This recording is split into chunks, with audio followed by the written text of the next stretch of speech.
आज जीवन ज्योति क्लासेस के अंतर्गत हम आपको जो हाल ही में संपन्न हुआ सीटेट का कल का पेपर, जिसमें खास तौर से मैं राकेश सर आपको मनोविज्ञान, साइकोलॉजी और उसके साथ साथ इन्वायरमेंट यानी पर्यावरण, इनके प्रश्नों को हल कराऊंगा। उससे पहले जो हमारी क्लासों को अटेंड किए, मैंने पहले ही 5 क्वेश्चन बता रखे थे। 4 से 5 क्वेश्चन इस मेथड पे पूछेंगे जो जीन प्याजे साहब के होंगे, वाइगोटस्की साहब के भी।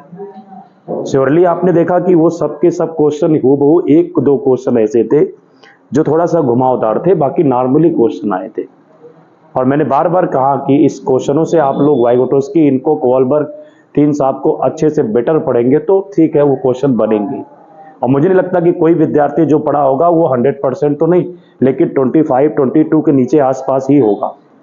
मैं 30 की गारंटी नहीं दे रहा हूं, क्योंकि पेडागाजी होती है, उसमें भी आप बहुत क्वेश्चन ऐसे नहीं थे जो आपकी समझ से बाहर लग रहे कि नहीं ये मेरा क्वेश्चन अंदाजा सही है। तो जो अंदाजा सही है लगभग वो था अच्छा रहा, वो क्वेश्चन भी बहुत बेटर आ गया था। लेकिन अब हम देखते हैं वहां पे कि कुछ क्वेश्चन ऐसे थे जो आपने पढ़े थे, लेकिन उसके कुछ सेंटेंस आते हैं, मैंने पहले बताया 1-2 शब्द आएगा जो आपको डिस्टर्ब करेगा पूरी तरह से। चाहे तोड़ की बात करो, चाहे स्थलीकरण की बात करो, चाहे कुछ 2-4 शब्द ऐसे आए जो आपको कंफ्यूजन दिए, वो देंगे ही, ऐसे ही प्रश्न बनते हैं। और बेटर ये है कि जो विद्यार्थी अगर इन क्वेश्चनों को ठीक ठाक से हल किया होगा तो 100 से कम तो नहीं जाने वाला है। फिलहाल देखते हैं क्वेश्चनों को क्या क्या कैसे कैसे क्वेश्चन आए थे। पहले हम क्वेश्चन देखने की बात करते हैं, तो पहला ही क्वेश्चन हम लोग देख लेते हैं जो मनोविज्ञान का प्रश्न है और बड़ा ही इंपॉर्टेंट प्रश्न है। वो क्या है? डिस्ग्राफिया, मैंने डिसलेक्सिया, डिस्ग्राफिया, डिस्पेक्सिया तमाम प्रश्न बता रखे थे।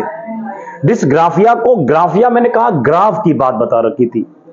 जहां ग्राफ हो, ग्राफ जहां होता है तो चार्ट बनते हैं, आरेख खींचे जाते हैं, मैंने ये भी बात बता रखा था आपको। यानी कि आरेख जो बालक नहीं खींच पा रहे हैं, जो चार्ट नहीं खींच पा रहे हैं, है ना, उसी चीज को डिस्ग्राफिया से ग्रसित वो बालक होते हैं। क्वेश्चन को अपने आधार पे तोड़ लिए, आंसर मिल जाता। ग्राफ मैंने बताया था लास्ट में, ग्राफ पकड़ लेना, ग्राफ पकड़ लोगे तो तुमने सारे क्लियर थॉट पूरा कर लिए। तो थोड़ा सा घुमाया। एक भाषण विकार है जिसकी विशेषता हकलाना उच्चारण युक्त होता है। ये तो इसका शिकार है ही नहीं, हकलाना, डिसलेक्सिया का शिकार है, वो हो ही नहीं सकता है। एक गतियुक्त विकार जिसकी विशेषता स्थूल पेशीय बाधिता है, ये भी क्वेश्चन नहीं है।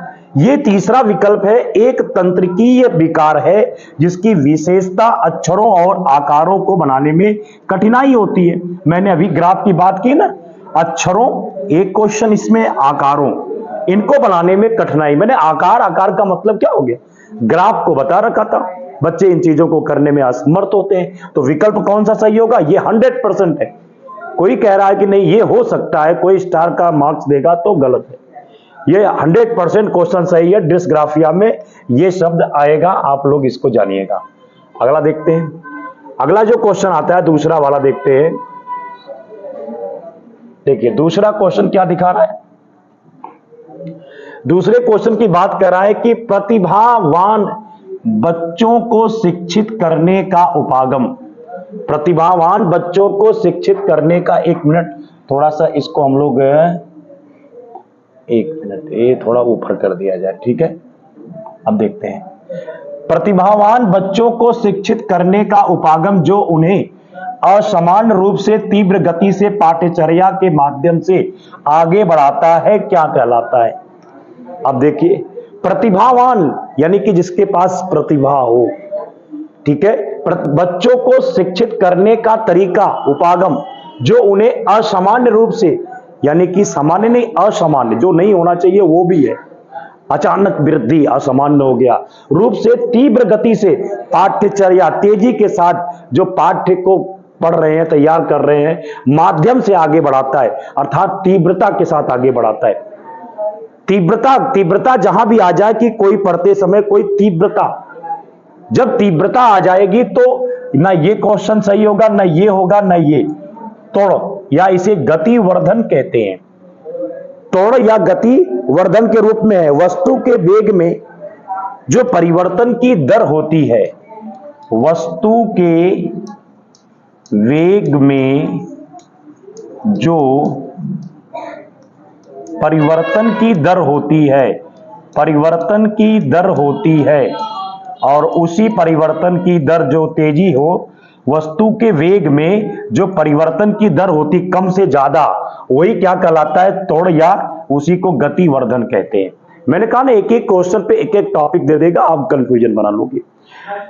प्रतिभावान बच्चों को शिक्षित करने का तरीका जो उन्हें असामान्य रूप से तीव्र गति से पाठ्यचर्या, तीव्र गति आ गई ना, असामान्य रूप से जिसका कोई रूप ही नहीं है, और तीव्र गति के साथ उस माध्यम को वो क्या कर रहा है? आगे बढ़ा रहा है।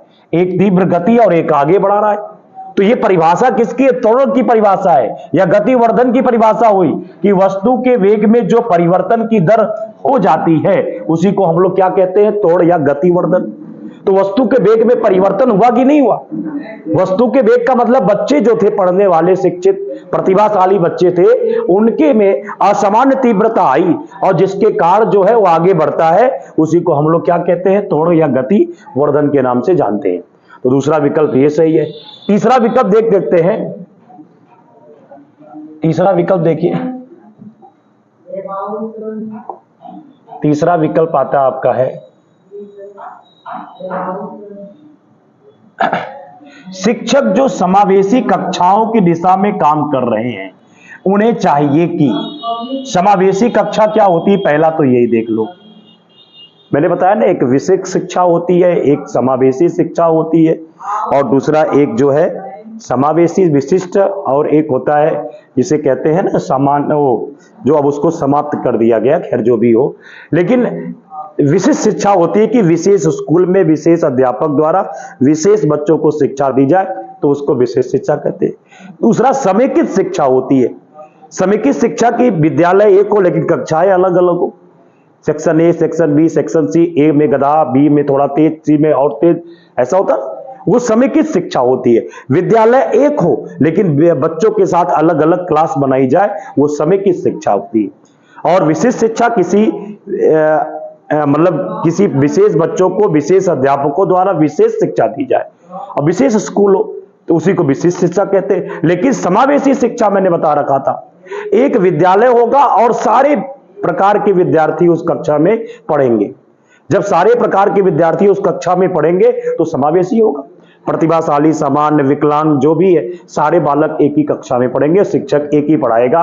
ये मतलब जितने विभिन्न प्रकार के शिक्षक वो पढ़ाएंगे उसी को समावेशी शिक्षा कहते हैं। इसको स्टार्ट करने वाले अमेरिका के अलकॉट साहब, अमेरिका के कैनेडी साहब थे जिन्होंने स्टार्ट किया था। तो वो चीजों को मैंने बताया कि जिसमें शिक्षक जो समावेशी शिक्षा, जिसमें सभी प्रकार के बच्चे, पिछड़े, सामान्य जो भी है, सभी प्रकार के बच्चों की दिशा में काम कर रहे हैं, उन्हें चाहिए कि पाठ्यचर्या में अनुकूलन करें, विविध दृष्टिकोणों को शामिल करें, अपने स्वयं के अंतर्निहित पूर्वाग्रहों की जांच करें, और विविधता को एक बाधा के रूप में देखें।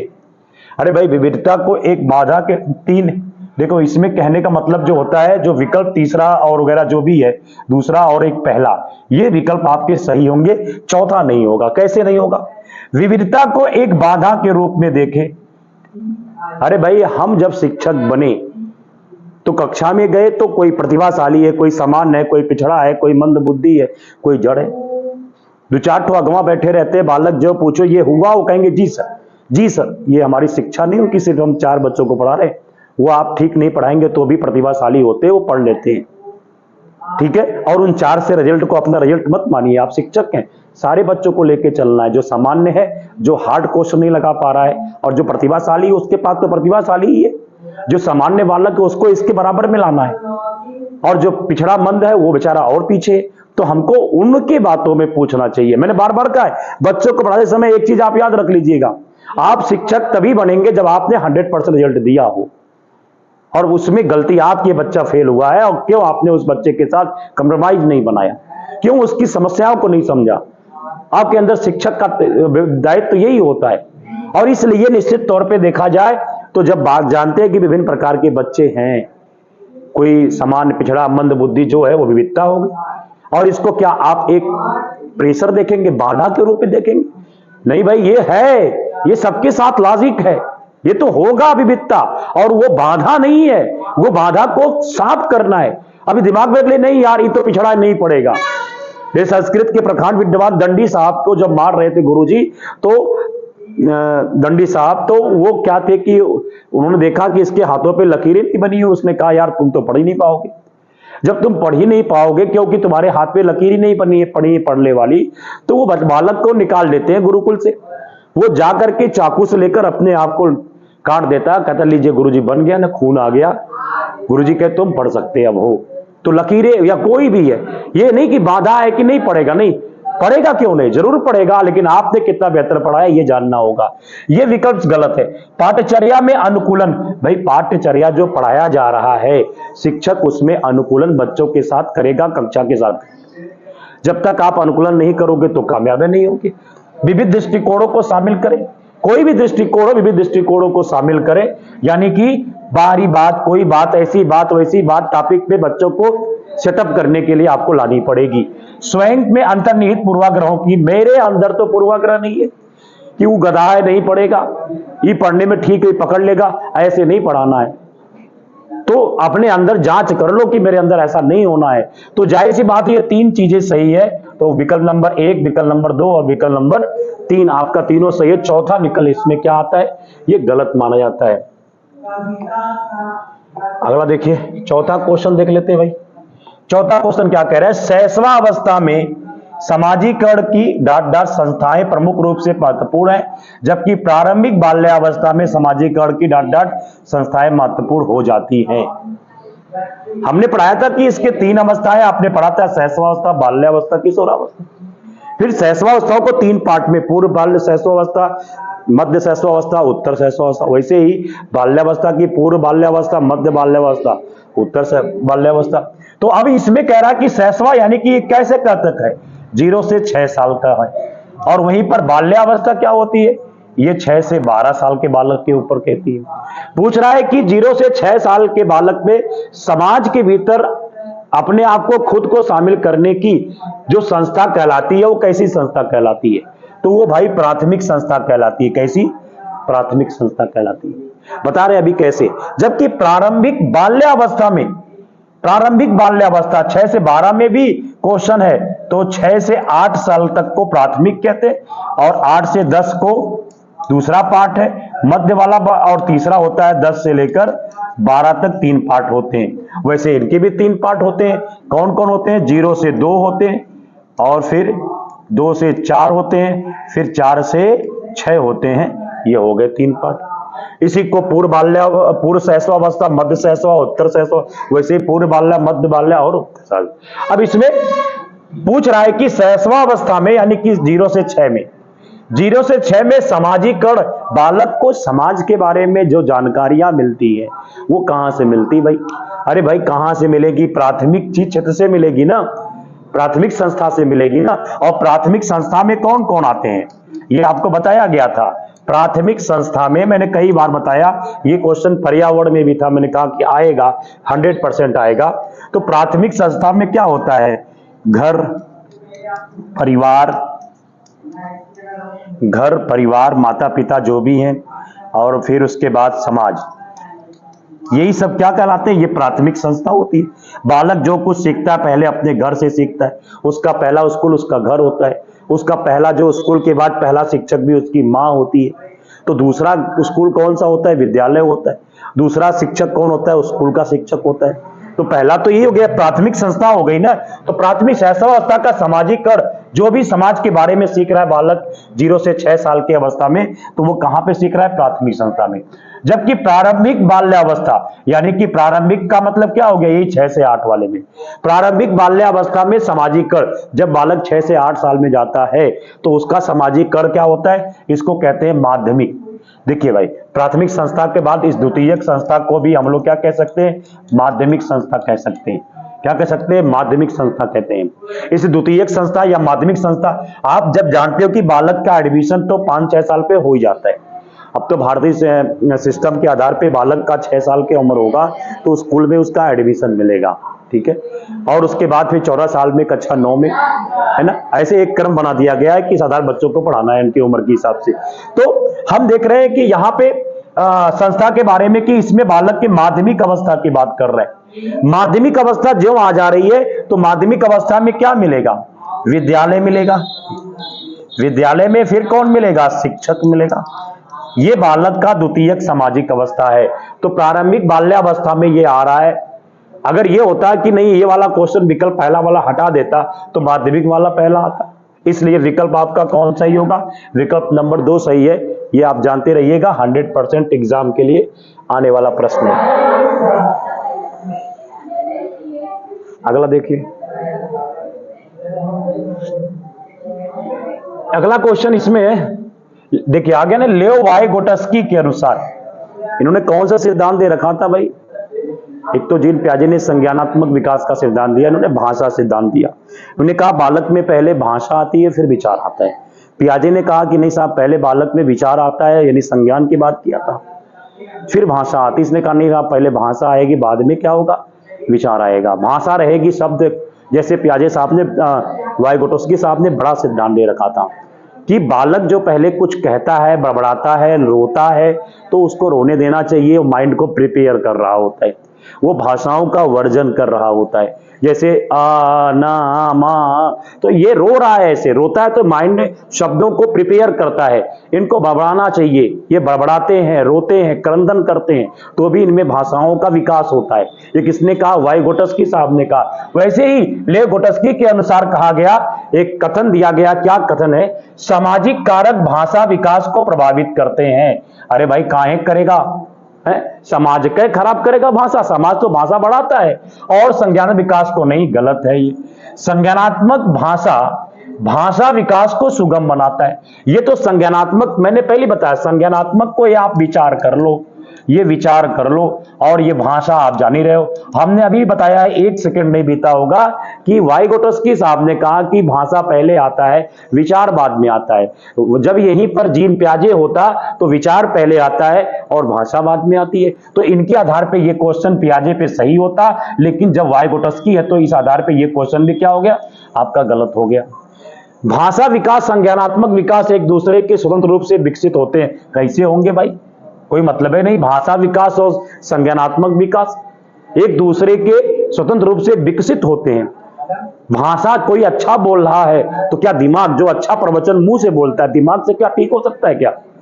जो दिमाग से बोलता है तो क्या वो अपनी भाषा से ठीक बोल सकता है क्या? दिमाग से तेज है तो वो भाषा से ठीक बोल सकता है? नहीं बोल सकता है।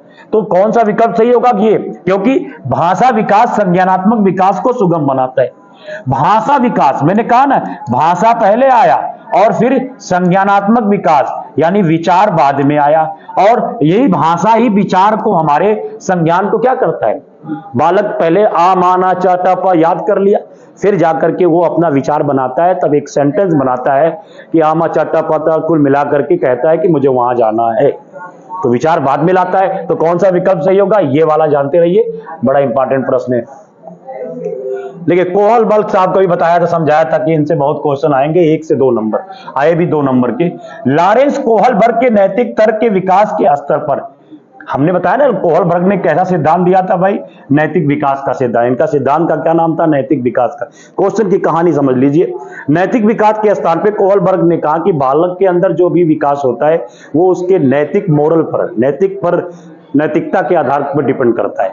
बालक में कुछ साल तक क्या होता है कि जो चीजें परंपरावादी, बालक छोटी अवस्था में खुद को सोचता है मैं अच्छा रहूं, मुझे लोग अच्छा लड़का, अच्छा लड़की के, जब आगे बढ़ता है धीरे धीरे उसके अंदर समाज के भीतर की भावनाएं थोड़ा समझ में आने लगती, और बड़ा होता है तो प्राक रूढ़िवाद या उत्तर रूढ़िवाद, तो उसमें जब बालक पहुंचता है तो उस अवस्था में बालक चिंतन करने लगता है, तो लोकतंत्र की रक्षा की बात भी करता है। तो बालक में स्तर बढ़ता रहता है। मैंने बताया था कि बच्चे के आमतौर पर मानते हैं कि लोगों को समाज की अपेक्षाओं पर खरा उतरना चाहिए। बच्चे आमतौर पर खुद मानते हैं कि लोगों को समाज की अपेक्षाओं पर खरा उतरना, मैं ऐसा लड़का रहूं कि लोग मुझे कहें कि लड़का आपका बहुत अच्छा है, ये समाज कहे, तो ये फिर अच्छे तरीकों से व्यवहार करना चाहिए। मैंने बताया था आपको कि अच्छा लड़का और अच्छा लड़की, लड़का इस उम्र में क्या चाहता है? मुझे अच्छा लड़का अगर होगा और लड़की होगी, लड़की लड़का कुछ भी होगा, तो वो क्या सोचेगा? ये नहीं सोचेगा कि मुझे लोग अच्छा कहें। तो परंपरागत या रूढ़िवाद जो पारंपरिक या रूढ़िवाद जो होती है, यह तीसरा विकल्प सही होगा। मैंने बताया ना, एक परंपरा है, एक पूर्व परंपरा है, एक उत्तर परंपरा है, या रूढ़िवाद भी उसे कहते हैं। तो बालक शुरू में अच्छा लड़का अच्छा लड़की उन्मुख अवस्था होती है। वो 2 से 4 साल की अवस्था में या 4 से 7 साल की अवस्था भी होती है कि बालक सोचता है मुझको समाज अच्छा कहे, और समाज मुझको अच्छा कहेगा तो वही तो कह रहा है कि आमतौर पे मानते हैं कि लोगों को समाज की अपेक्षा खरा उतरना चाहिए और हमेशा व्यवहार भी वो अपना अच्छा करता है। तो कौन सा विकल्प सही होगा? पारंपरिक स्तर का विकल्प सही होगा। अगला देखिए, सारे क्वेश्चन देखो ठीक है, ये ना कहना जब हम लोग पढ़ते हैं। इसमें अगला क्वेश्चन फिर था, देखिए क्या था।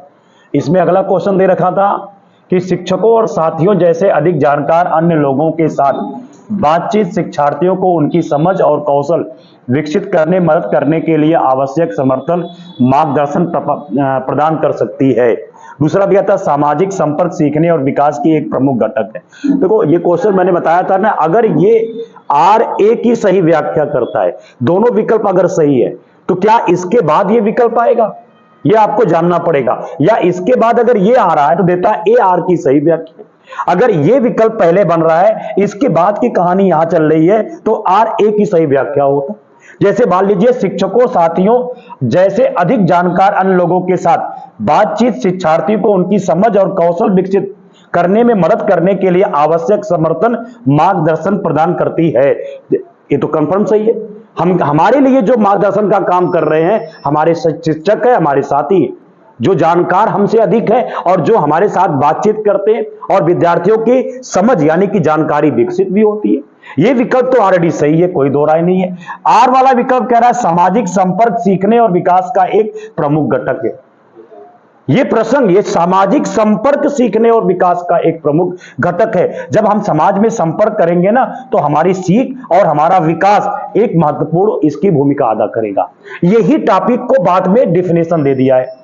ये टॉपिक पहले देगा कि सामाजिक संपर्क सीखने और विकास की एक प्रमुख है, क्योंकि शिक्षकों और साथियों के जैसे अधिक जानकार अन्य लोगों के साथ बातचीत और इसके साथ समझ कौशल विकसित करने मदद करने के लिए ये मार्गदर्शन का कार्य करती है। अगर ये करके ये शब्द लिखते तब तो गलत हो जाता। ये पूछता RA की सही व्याख्या है तो गलत होता। पहला विकल्प तो गलत है, AR की दोनों सही है, RA की सही व्याख्या है। कौन सा विकल्प सही होगा? ये टॉपिक आप पहले सेट करेंगे और इसको डिफिनेशन के रूप में तोड़ दिया है। अब यहां दे रहा है सामाजिक संपर्क, समाज से संपर्क बना रहा है, यही एक प्रमुख क्या इसका घटक होता है, क्योंकि शिक्षकों और साथियों यही तो समाज हो गया। शिक्षक साथी और अधिक जानकार यही समाज है, इनके साथ हम बातचीत करते हैं, शिक्षार्थियों उनकी समझ कौशल के बारे में सोचते हैं, ये मार्गदर्शन के रूप में काम करते हैं। तो कौन सा विकल्प सही होगा? विकल्प नंबर 2 सही होगा, जो ऑलरेडी सही क्वेश्चन है। अगला देख लेते हैं। अगला क्वेश्चन देखते हैं, अधिगम के लिए आकलन का मुख्य लक्ष्य क्या होता है? अधिगम के लिए आकलन, भाई जब अधिगम का मतलब सीखना हो गया, और सीखने के लिए आकलन का मुख्य लक्ष्य, जब हम सीखने के लिए अपना आकलन करते हैं तो उसका एक लक्ष्य होता है ना। क्यों आकलन किए? सही के लिए, गलत के लिए क्यों किए? उन विद्यार्थियों की पहचान करना जिन्हें धीमे सीखने वालों के रूप में वर्गीकृत किया जा सकता है, विद्यार्थी के प्रदर्शन का मूल्यांकन करना और ग्रेड देना, विद्यार्थी की प्रतिपुष्टि प्रदान करना जिसका उपयोग उनके अधिगम में सुधार करने के लिए किया जाता है, और विद्यार्थी के प्रदर्शन की तुलना एक मानक, ये विकल्प कभी नहीं। जब किसी विद्यार्थी के प्रदर्शन की तुलना एक मानक पे कि 82 नंबर आपको लाना है या 90 नंबर लाना है, ये मानक है, तो कभी उस पैमाने पर आप निर्भर नहीं। कुछ अच्छे बच्चे भी इस सीटेट के एग्जाम में फेल होंगे, 82, 80, 90 नहीं आएगा, उनका कम आएगा, तो क्या वो गधे हो गए या वो बेकार हो गए? नहीं, ये विकल्प आपका ऑलरेडी गलत होगा। विद्यार्थियों, अगला विद्यार्थी के प्रदर्शन का मूल्यांकन करना और ग्रेड देना, कभी भी ग्रेड देने की बात यहां नहीं करनी कि चलो तुम यहां तक पहुंचे वहां तक पहुंचे, ऐसा कुछ नहीं करना है। विद्यार्थियों को प्रतिपुष्टि प्रदान करना बीच बीच में नहीं होता है, और जिसका उपयोग उनके अधिगम में सुधार के लिए किया जा सकता है। बीच बीच में हम जब बालकों को क्या करेंगे, जिसे पुनर्बलन, रिफॉर्मेंट कहेंगे, उसे करेंगे, प्रदान करेंगे, तो उसका उपयोग करके वो उनके अधिगम सीखने के सुधार में क्या किया है, सुधार कर सकता है। अगर हम प्रतिपुष्टि नहीं दे रहे हैं, हमने पढ़ाया छोटे बच्चों को और वहां पे उन बच्चों ने गलती की और या अच्छाई की, अगर गलती की तो डांटा, ऐसा नहीं होता। ऐसे करो तो वो गलती को तुरंत सही करेगा। जैसे आप एग्जाम देकर आए, जो लोग अभी कल तक लेकर नहीं आज को हल किए होंगे घर पे, तो निश्चित तौर पे वो ऑलरेडी उनके अंदर पुनर्वलन नहीं होगा, प्रतिपुष्टि नहीं होगी। जो हम आए तो इसको प्रतिपुष्टि करेंगे, यानी कि तुरंत हम क्वेश्चन के आंसर को खोजने का प्रयास करेंगे तो कंफर्म है कि उसमें अधिगम में वो सुधार करेगा। क्वेश्चन आंसर सारे ठीक होते हैं, लेकिन क्वेश्चन और आंसर जो होते हैं वो कैसे जो है हम उनको गलत क्वेश्चन को सही करने का प्रयास करते हैं। और जब अगर आपने ऐसा कर लिया ना तो कभी भी आप पीछे नहीं रहेंगे। पहला विकल्प भी गलत है और ये तीसरा जो विकल्प है आपका ऑलरेडी कौन सा सही है। कोई भी बालक को हम जब ऐसा करते हैं तो उनमें सुधार के प्रयास जरूर होते हैं, चाहे वो सकारात्मक सुधार के प्रयास हो चाहे वो नकारात्मक सुधार के प्रयास हो।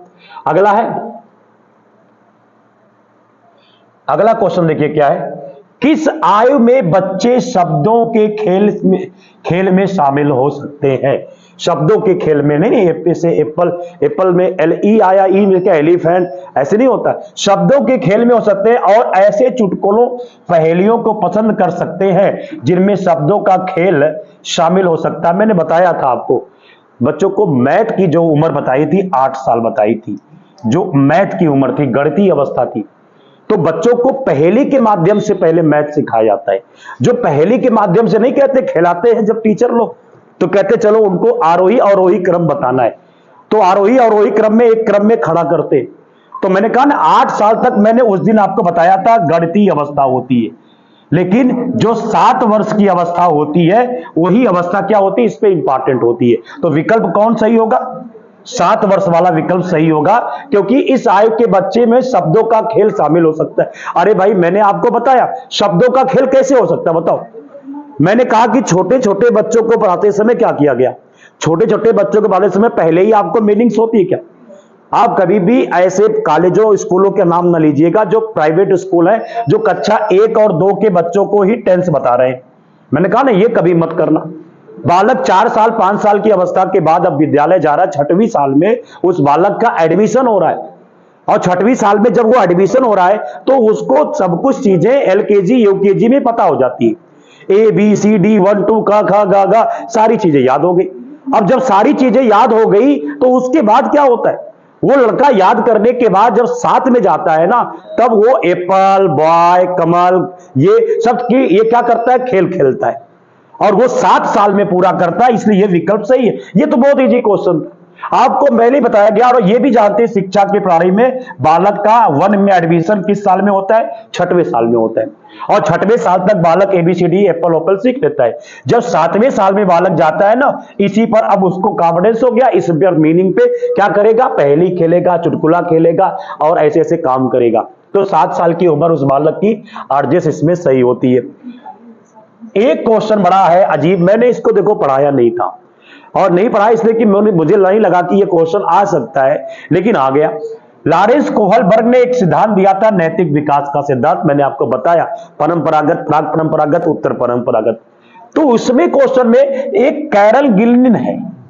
अब ये थोड़ा सा मैंने इसको नहीं बताया कि इंपॉर्टेंट मुझको नहीं लगा, लेकिन ये क्वेश्चन आ गया। कैरल गिल्गिन ने कोहलबर्ग के नैतिक विकास के सिद्धांत की आलोचना की है, और कहा है आलोचना का है कि अच्छा लड़का अच्छा लड़की, लोकतांत्रिक चीजों की बातों का विश्वास करना है ना, अपने को संविधान के दर्जे में रखना, बहुत गंभीर बातों पर विचार करना, ये सारी बातों को उसने बता रखा था। और इस पर कहा था ये ऐसा दृष्टिकोण है, नारीवादी दृष्टिकोण है, जो उन्होंने उन बच्चों पर अपना एक प्रोस्पेक्टिव नैतिक बताया था, वो नारी के दृष्टिकोण पर है। कैसे, उसने कहानी पूरी बताई और उस कहानी में महिला का बड़ी प्राथमिकता थी, बेबी डॉल की प्राथमिकता, तमाम ऐसी चीजें आती रहती हैं। तो इसलिए नारीवादी दृष्टिकोण की बात किसने की, कैरल गिल्गिन ने कहा कि कोहलबर्ग साहब अपने सिद्धांत में सबसे गड़बड़ किए हैं, क्योंकि इसमें जो भी बच्चों का एक्सपेरिमेंट किया गया है उन बच्चों में नारीवाद के दृष्टिकोण को ध्यान में रखकर किया गया है। अगर लड़कों को भी बराबर मात्रा में, लड़कों की टीचिंग के रूप में बराबर मात्रा में रखते तो कंफर्म है कि यह दृष्टिकोण इनका ठीक होता। एक महिला का जो दृष्टिकोण होता है वो किसने कहा था, कैरल गिल्गिन ने। याद कर लेना, बड़ा ही इंपॉर्टेंट प्रश्न है, क्वेश्चन के लिए आ सकता है। अगला क्वेश्चन, जीन पियाजे के अनुसार पूर्व संक्रियात्मक चिंतन की मुख्य विशेषताओं में एक है जो किसी स्थिति के एक पहलू पर ध्यान केंद्रित करने और दूसरे पर अपेक्षा अपने प्रवृत्ति करने पर संदर्भित करता है। बड़ा क्वेश्चन है। दिया है कि जीन पियाजे के अनुसार पूर्व संक्रियात्मक, मैंने बार बार बताया 4 अवस्थाएं थी जीन पियाजे साहब की, एक संवेदी गामक, एक पूर्व संक्रियात्मक, एक औपचारिक लास्ट में, एक मूढ़ संक्रियात्मक, एक औपचारिक। तो मैंने कहा था कि पूर्व संक्रियात्मक अवस्था कब से कब तक होती है, तो 2 से 7 साल की अवस्था। देखो मैंने उस दिन बताया था विकल्प कुछ ना आए तो पूर्व संक्रियात्मक मार के चले आना, आ गया ना क्वेश्चन, इसी सबमिट क्वेश्चन आते हैं। और 2 से 7 साल के चिंतन की मुख्य विशेषताओं में से एक है जो किसी स्थिति के एक पहलू पर ध्यान केंद्रित करने और दूसरे की उपेक्षा करने की प्रवृत्ति को संदर्भित करता है। अब ये कोई बच्चा है और ये बच्चा है, ये 2 से 7 साल का बालक है। अब उसको चाह रही कि मुझको साइकिल चाहिए, साइकिल चाहिए, साइकिल चाहिए। वो उसको लोग कह रहे बाबू दूध पी लो, टॉफी ले लो, बिस्कुट ले लो, पार्ले ले लो, नहीं लूंगा सिर्फ ये। वो अपना सारा जो किसी स्थिति को एक पहलू पर ध्यान केंद्रित करने और दूसरे की उपेक्षा, चाय, टॉफी, बिस्कुट, कुछ भी उपेक्षा, क्या चाहिए उसको, सिर्फ साइकिल चाहिए, एक ही बात पे वो जिद किया हुआ है। तो वो अवस्था इसके बालक के केंद्र में क्या है, साइकिल है। तो कौन सी अवस्था होगी, केंद्रीयन अवस्था है। ये बालक केंद्र में बना चुका है कि मुझे यही चाहिए। तो जीन पियाजे साहब का ये भी क्वेश्चन आपका बड़ा ही बेटर था, सही क्वेश्चन था। प्रारंभिक बाल्यावस्था में वृद्धि और उसके बाद डाट डाट और सोच है, जबकि मध्य बाल्यावस्था में वृद्धि और सोच है। मैंने इसको बता दिया कि पहले ही प्रारंभिक बाल्यावस्था जो होती है, अभी कुछ पहले मैंने बताया आपको कि उस वक्त जो बालक होता है क्या अपने अंदर करता है, तो निश्चित तौर पे उसमें स्थिर रहता है, या क्या होता है, वो बालक क्या होता है, स्थिर रहता है। फिर उसके बाद सोच जो उसकी होती है कुछ हद तक आत्म केंद्रित होती है, कुछ हद तक आत्म केंद्रित होती है। और फिर जबकि मध्य बाल्यावस्था में जो वृद्धि होती है वो कैसी होती है, धीमी होती है, लेकिन उसकी सोच उस वक्त क्या होती है, ये तार्किक होती है। इंपॉर्टेंट चीज है। अब यहां समझ में आ रहा है ना, प्रारंभिक बाल्यावस्था में उसकी जब वृद्धि होती है वो रुकी रहती है, लेकिन सोच कुछ हद तक आत्म केंद्रित होती है। अर्थात दूसरा विकल्प 100% एग्जाम में आए आंसर जो है सही होगा इसका। अगला इसमें आते हैं, निम्नलिखित में से कौन सा स्थूल गतिक कौशल है। अच्छा यहां पहले इस चीज को जान लेते ये है क्या। देखो ऐसा नहीं कि मैंने हल कर दिया, आपने विकल्प मिला लिया, कंफर्म हो गया, नहीं, ऐसा नहीं करना है। आपको इन कठिन कठिन वर्डों को ध्यान में रखने पड़ेंगे। स्थूल गतिक कौशल एक ऐसा कौशल जो व्यक्ति या कोई बालक अपने शरीर के सारे अंगों का प्रयोग एक साथ कर लेता है, यानी कि अपने शरीर के अंगों का प्रयोग, शरीर के अंगों का प्रयोग एक साथ करता है। जब एक साथ करता है उसी को कहते हैं स्थूल गतिक कौशल। तो जब बुनाई करता है तो क्या उसका हाथ काम करता, पैर काम करता है, नहीं करता। उसका शरीर गमन कर रहा, नहीं करता, सिर्फ आंखें केंद्रित होती है और उसी पर वो बुनाई करता है। ये विकल्प गलत है। तैरना को छोड़ते हैं, एक कागज पर वृत्त को रूपरेखा के अनुसार काटना, वो भी तो केवल हाथ ही का काम हो रहा है, पैर वैर का काम नहीं हो रहा है। एक कागज को एक बड़े आयत के रूप में, वो भी वही बात हो गई। लेकिन जो तैरना होता है, ये विकल्प कैसे सही होगा, ऐसे सही होगा कि मैंने कहा ना, जब बालक तैरता है, कोई आदमी तैरता है तो हाथ को भी मारता है, पैर को भी मारता है, शरीर भी गमन करता है। तो शरीर के अंगों का जो एक साथ प्रयोग करता है उसे स्थूल गतिक कौशल कहते हैं। उस आधार पे कौन सा विकल्प सही होगा, तैरना सही होगा, ये आप जानते रहिए। आगे फिर चल जाते हैं, इसमें है 14 क्वेश्चन हम देखते हैं। 14वां वाला, भौतिक वृद्धि और विकास के डाट डाट और डाट डाट सिद्धांतों का पालन करते हैं। भौतिक वृद्धि और जो सामाजिक फिजिकली होती है और उसका विकास के किस जगह से स्टार्ट होता है, तो एक शीर्षगामी अवरोही से समीपस्थ आंतरिक से बाहरी तक के बीच में जो विकल्प आता है वो क्वेश्चन सही होता है। जैसे भौतिक विकास वृद्धि विकास के शीर्षगामी, यानी धीरे धीरे ऊपर होता हुआ, यही होता है। भौतिक विकास के जीरो से ऊपर होता हुआ आगे बढ़ता चला जाता है, और फिर उसके बाद समीपस्थ मतलब बीच का, आंतरिक से बाहरी, ये एक तरह से बीच का सिद्धांतों का पालन करते हैं। तो ये भौतिक वृद्धि और विकास जो होता है बालक का या किसी व्यक्ति का, क्या होता है, शीर्षगामी होता है, धीरे धीरे छोटे से बड़ा होता है। ऐसा कभी देखा कोई लड़का बड़ा से छोटे होता है? नहीं, छोटे से ही वृद्धि बड़ी होती है, पहले इतने वेट का, फिर उतने वेट का, फिर उतने वेट का। तो क्या हो रहा है? शीर्षगामी हो रहा है, यानी शीर्ष की तरफ जा रहा है अर्थात, और वही छोटा से बड़ा हो रहा है। वही समीपस्थ की बात कर रहा है। समीपस्थ का मतलब क्या होता है? आंतरिक से बाहरी, यानी कि अंदर से बाहर की तरफ प्रसारित हो रहा है, उसे समीपस्थ कहते हैं। नजदीक के संबंध जो बनते हैं उनको कहते हैं। तो आपका कौन सा विकल्प सही होगा? ये वाला विकल्प सही माना जाएगा। अगला क्वेश्चन है, हार्वर्ड गार्डनर साहब को मैंने बहुत बार बताया, अच्छा क्वेश्चन था।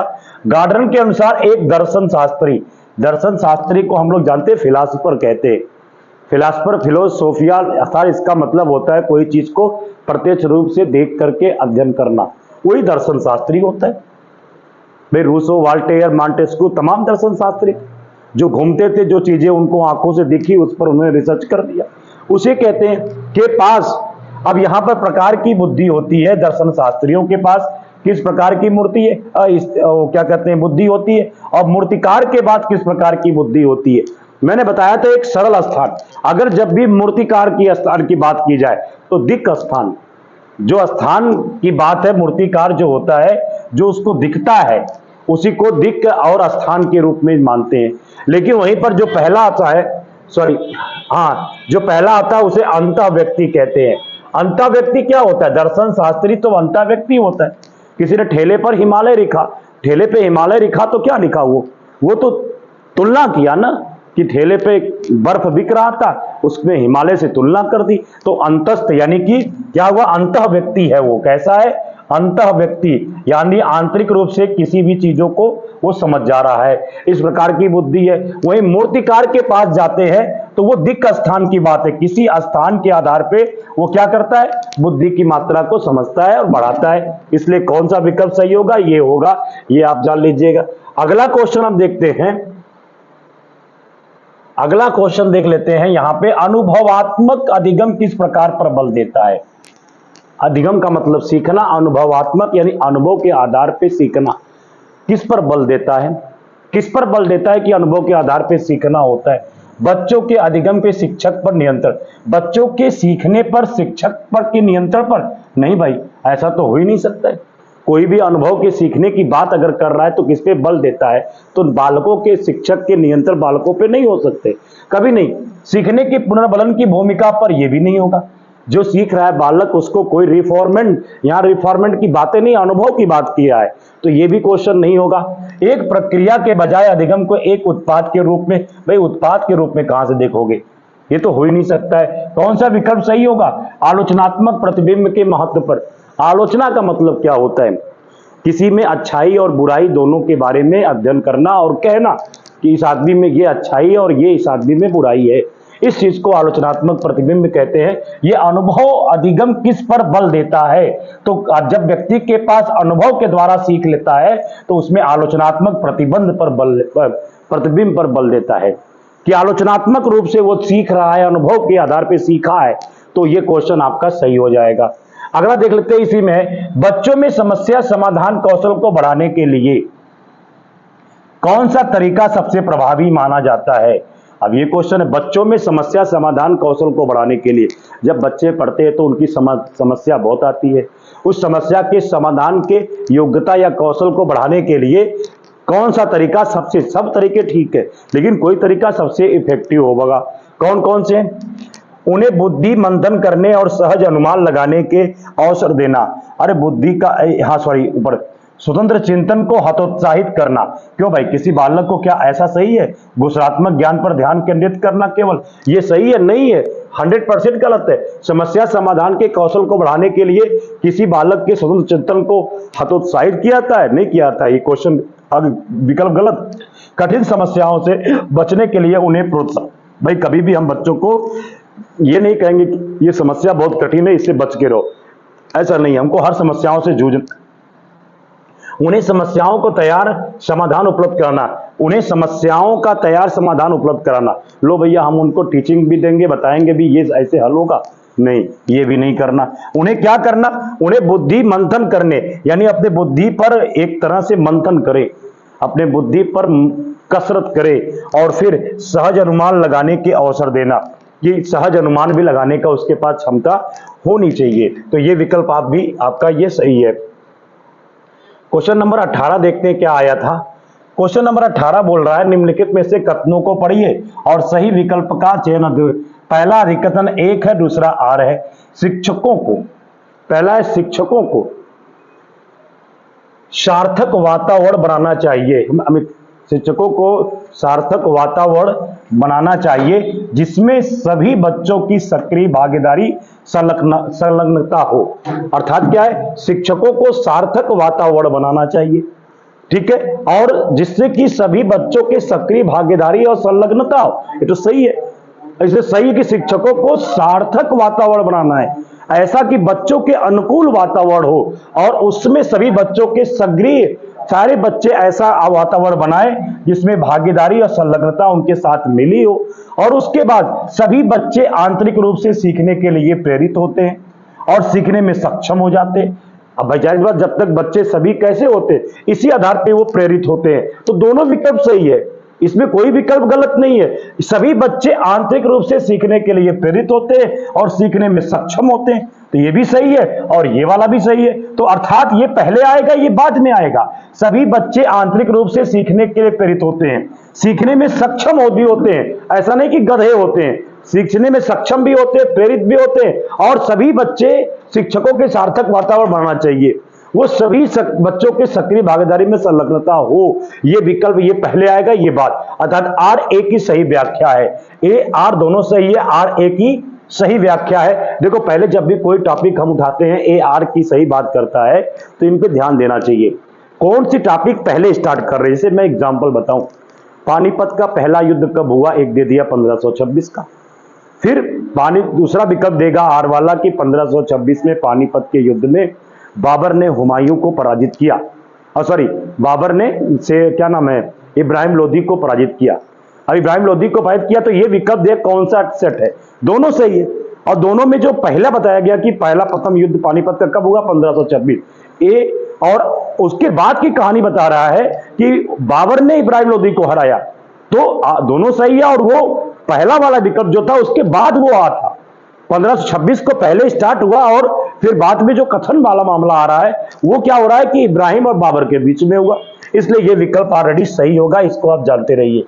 अगला क्वेश्चन हम लोग देख लेते हैं। अगला क्वेश्चन देखते हैं, इसी रगे हाथ, निम्नलिखित में से कौन सी प्रक्रिया अधिगम के दौरान योगदान नहीं देती। जब हम सीखते हैं, अधिगम का मतलब जो पढ़ा करो तो सीखना याद कर लिया करो, ठीक है, तो कौन सी प्रक्रिया अधिगम के दौरान योगदान नहीं देती है।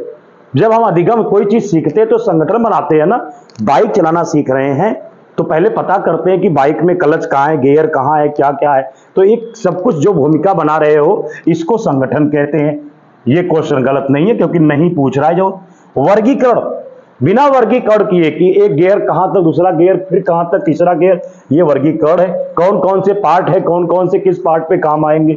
वैचारिकता, बिना विचार किए आप कोई भी चीज सीख नहीं सकते। लेकिन गैर प्रासंगिकरण जो होता है ये विकल्प आपका सही होगा, ये इनसे बाहर है सीखने में। गैर प्रासंगिकरण, अगर प्रासंगिकरण होता तो सोचते, गैर प्रासंगिकरण किसी प्रसंग पर हमको सोचना नहीं है, ये चीज जाहिर सी बात है सीखने के दौरान नहीं होती है, इसलिए इस चीजों पर हम विकल्प ये वाला सही कर लेते हैं।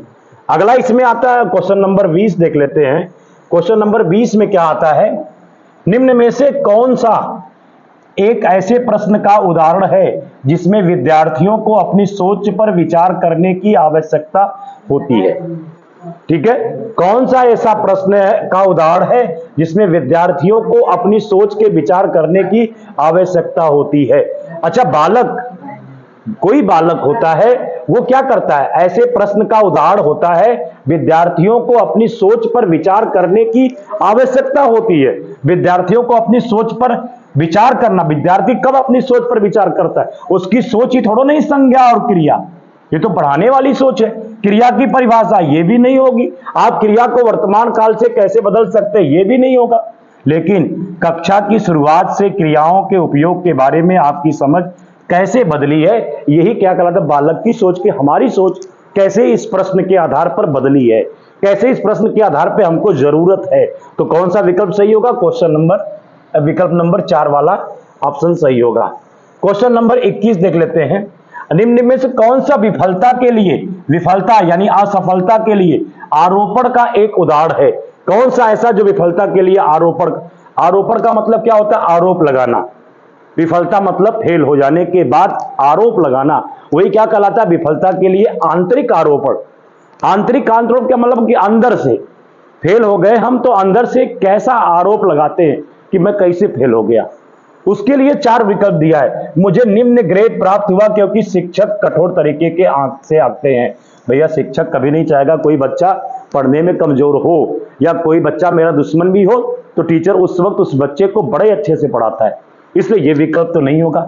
मैं परीक्षा में फेल हो गया क्योंकि मैंने पर्याप्त, छोड़िए, शिक्षक के पक्षपाती होने के कारण कोई शिक्षक पक्षपाती नहीं होता। ये फालतू बातें। जो शिक्षक पक्षपाती अगर होता भी है तो वो शिक्षक नहीं है। शिक्षक का तात्पर्य होता है बालक का सर्वांगीण विकास करना, उसके किसी फैक्ट से विपरीत परिस्थितियों में नहीं होना। अगर हो जा रहा है उसकी मानसिकताएं तो वो शिक्षक की श्रेणी में नहीं है, इसलिए ये विकल्प नहीं होगा। मैं परीक्षा में फेल हो गया क्योंकि मेरे दोस्त मेरा ध्यान भटका रहे थे, ये भी कोई नहीं, ये तो बेवकूफी वाली बात है। मैं परीक्षा में फेल हो गया क्योंकि मैंने पर्याप्त पढ़ाई नहीं की, ये आपका आरोपण जो होता है एक उदाहरण है। और यही आरोप हमको अगर लगने हो तो लगाने चाहिए कि मैंने मेहनत नहीं की, और ये नहीं कि बस मेरी किस्मत नहीं थी, सरकार ने चाहा नहीं, लोगों ने कहा नहीं, ऐसा हुआ नहीं, ऐसी कोई बात नहीं आपको सोचना है। तो ये चीजें आपका ये विकल्प ऑलरेडी सही माना जाता है। क्वेश्चन नंबर अगला देखते हैं 22 वाला। 22 क्या कहता है? निम्न कथनों को पढ़िए और सही विकल्प का चयन कीजिए। अब सही कथन में 2 विकल्प है। बहुत कम उम्र में दुनिया भर में अधिकांश संस्कृतियों में लड़कियां गुड़ियों को खिलौने के रूप में चुनती हैं, जबकि लड़के कारों को रूप में पसंद करते हैं। बच्चे किसी विशेष संस्कृति की अपेक्षाओं के आधार पर एक लड़के या लड़की के लिए क्या उपयुक्त माना जाता है, इसके बारे में जानकारी व्यवस्थित करते हैं और उसके अनुसार व्यवहार करते हैं। सवाल एकदम 100% आप समझ रहे हैं। जो भी समझ रहे हैं, इस क्वेश्चन को समझने से पहले सोचिए कि आपको एक चैप्टर पढ़ाया गया आपके क्षेत्र में, इसमें है भी रूढ़िवाद, या एक और शब्द है लैंगिक पूर्वाग्रह। मैंने बताया ना, लैंगिक पूर्वाग्रह। लड़कियां लड़कों की अपेक्षा पढ़ने में कमजोर होती हैं। हाँ नहीं, इनमें से कोई नहीं लैंगिक पूर्वाग्रह। तो लैंगिक पूर्वाग्रह है। पूर्वाग्रह का मतलब एक धारणा बन गई अंधविश्वास की, और लैंगिक मतलब लड़के और लड़कियों में भेद की। अक्सर कहते हैं, लेकिन ये गलत है। लैंगिक पूर्वाग्रह धारणा है। गीता फोगट ने लड़कों को पटका उठा उठा करके, तो कैसे मान ले? अगर वो शुरू से मैच्योर रहे होते तो निश्चित तौर पे होता। और इसलिए आज के दौर में हर परीक्षाओं में लड़कियां टॉप कर जा रही, लड़के पीछे हो जा रहे। इसकी वजह क्या हो रही है? रूढ़िवाद और लैंगिक पूर्वाग्रह के ऊपर जो कह रहे हैं, लैंगिक पूर्वाग्रह उसी को कहते हैं। ये सारा चैप्टर तो लैंगिक पूर्वाग्रह पे डिपेंड कर रहा है कि कम उम्र में दुनिया भर की अधिकांश संस्कृतियों में लड़कियां गुड़ियों के साथ खेलती है। अरे भाई, गुड़ियों के साथ हम जबरदस्ती देते हैं तो खेलती, उसकी जगह कार देंगे तो कार खेलेगी। ऐसा क्यों कह रहे हैं? ये लैंगिक पूर्वाग्रह है। और लड़के कारों से खेलते हैं, क्या गुड़ियों से नहीं खेलते? क्या हमारी कल्चर वो नहीं होती? हम जैसा महसूस करा रहे हैं वैसा होना चाहिए। किसी बच्चे की विशेष संस्कृति की अपेक्षाओं के आधार पर एक लड़के लड़की के लिए उपयुक्त माना जाता है, ये सरासर गलत है। कोई भी लैंगिक पूर्वाग्रह की बात नहीं आनी चाहिए।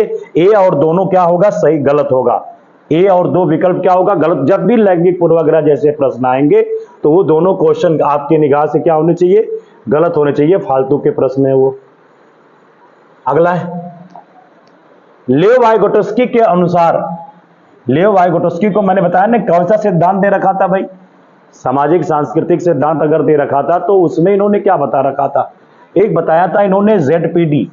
ZPD क्या बताया? जोन प्रोक्सिमल डेवलपमेंट कहते हैं उसको। और मैंने ये भी बताया था कि एक बालक का वास्तविक विकास होता है और एक बालक का संभाव्य विकास होता है।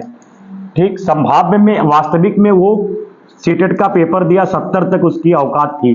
संभाव्य लक्ष्य उसको चाह रहा था 90 से 95।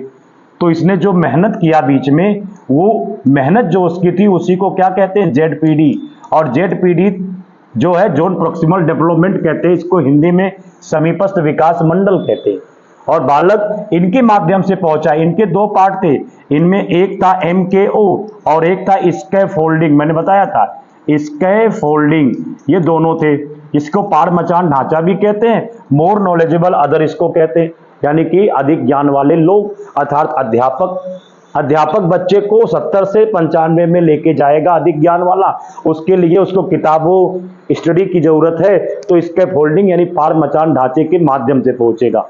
तो निश्चित तौर पे बीच की बात बता रहा है, वही पूछ रहा है बच्चों के संकल्पना। अब संकल्प तो यही बना रहा है ना, 95 लाएंगे।